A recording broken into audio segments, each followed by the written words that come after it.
Hi guys, welcome to Dini's kitchen.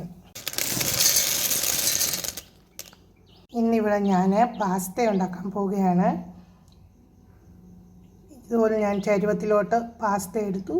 ഇനി ഇതിനകത്തോട്ട് വെള്ളം ഒഴിക്കുകയാണ്. തിളയ്ക്കുന്ന വെള്ളത്തിലോട്ട് ഞാൻ 2 പീസ് ബട്ടർ ആഡ് ചെയ്തേ.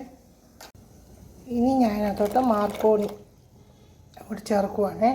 ഇടയ്ക്കിടയ്ക്ക് ഇതുപോലെ ഒന്ന് ഇളക്കി കൊടുക്കണേ. നമ്മുടെ പാസ്ത വെന്തിട്ടുണ്ട്. ഞാൻ ഇതിനകത്ത് 1 സ്പൂൺ ഉപ്പ് ഇടുവാണേ. പാസ്ത ഞാനിവിടെ ഡ്രെയിൻ ചെയ്യാൻ വെച്ചിട്ടുണ്ട്. അതിൻ്റെ മുകളിൽ ഞാൻ 1 സ്പൂൺ ഓയിൽ ആഡ് ചെയ്യുന്നുണ്ട്. അത് ഒട്ടാതിരിക്കാൻ വേണ്ടിയാണ് ഇങ്ങനെ ചെയ്യുന്നത്.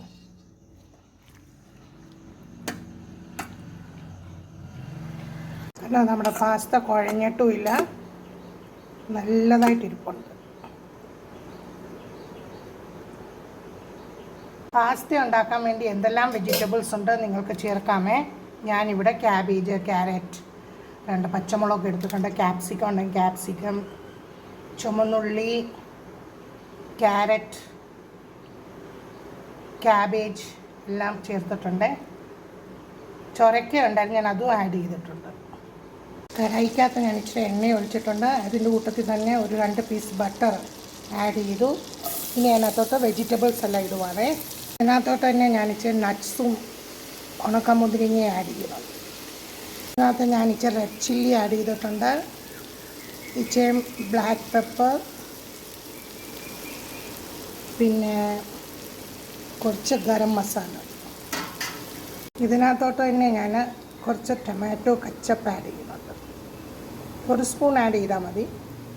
ടൊമാറ്റോ കച്ചപ്പ് ആഡ് ചെയ്യുന്നതുകൊണ്ടാണ് ഞാൻ ടൊമാറ്റോ ആഡ് ചെയ്യാത്തത്. ഇനി ഞാൻ അതിനകത്തോട്ട് പാസ്ത ആഡ് ചെയ്യുവാണേ. അങ്ങനെ നമ്മുടെ പാസ്ത റെഡി ആയിട്ടുണ്ട്. നോക്കൂ എന്ത് ഭംഗിയായിട്ടാണ്. നിങ്ങൾ ആവശ്യത്തിനുള്ള ഉപ്പ് ആഡ് ചെയ്തോണം. ഓൾറെഡി തിളപ്പിക്കാൻ നേരത്ത് ഞാൻ ഉപ്പ് ചേർത്തായിരുന്നു. നോക്കൂ, കുഴഞ്ഞിട്ടുമില്ല, സൂപ്പറായിട്ടുണ്ട്.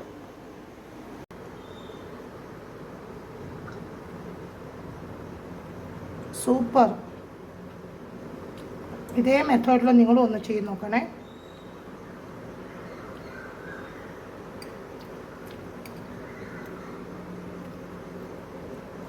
അതിനകത്ത് നിങ്ങൾക്ക് ചിക്കൻ പീസ് ഇട്ടുണ്ടാക്കാം, മുട്ട ആഡ് ചെയ്യാം.